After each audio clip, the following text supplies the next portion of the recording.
One of the questions and struggles that a lot of parents share with me is the experience of kids of whatever age, 10, 20, 30, 40, 50, leaving their belief in God or the practice of the faith. And they ask, what can a parent do to help a child understand Catholicism and then grow up practicing it? Here's just an analogy. I grew up learning and loving baseball from my dad. Here's what did not make me fall in love with baseball: explaining the rules of baseball or reading books about baseball to me when I was a kid. You know what made me fall in love with baseball? First of all, my dad just playing the game with me. My dad sort of showing me how to move like a baseball player and helping me just experience the joy of just catching and throwing, the joy of just hitting the ball. We played endless batting practice. Then I started watching baseball on TV. I started falling in love with great players like Ozzie Smith, favorite player growing up. And just the beauty of the game enchanted me. And then I started wanting to have baseball cards and learn about these great players, and I wanted to read books about it.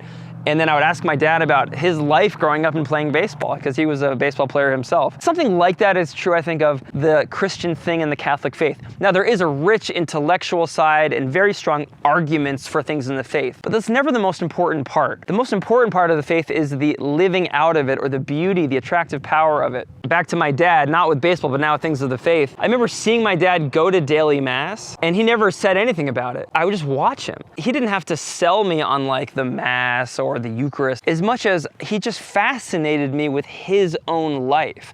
And eventually when I said, Dad, why do you go to daily mass? He'd almost reluctantly say, because I believe it's true. He would say it with a lot of emotion and a lot of love. Then I would get more and more interested into it. Look, if you feel like Catholicism or Christianity is something that has to be sold like a product, then people are naturally going to be like, why are you trying to sell me that? So I think the bottom line is, for parents who have children of any age, first, live your faith boldly with a kind of freedom from worrying about whether or not your kids are getting it. Secondly, then, you do want to be attentive to where your children are at. What are they ready for? Are they ready to read books, to learn? Are they asking you questions? So I think the bottom line for parents who have children of whatever age, yes, be mindful of where your child is at so you can help them understand, teach them, share resources with them. Yes, that's all true and important. Even more basic than that is live the faith joyfully, because children of whatever age are watching and learning from your own example.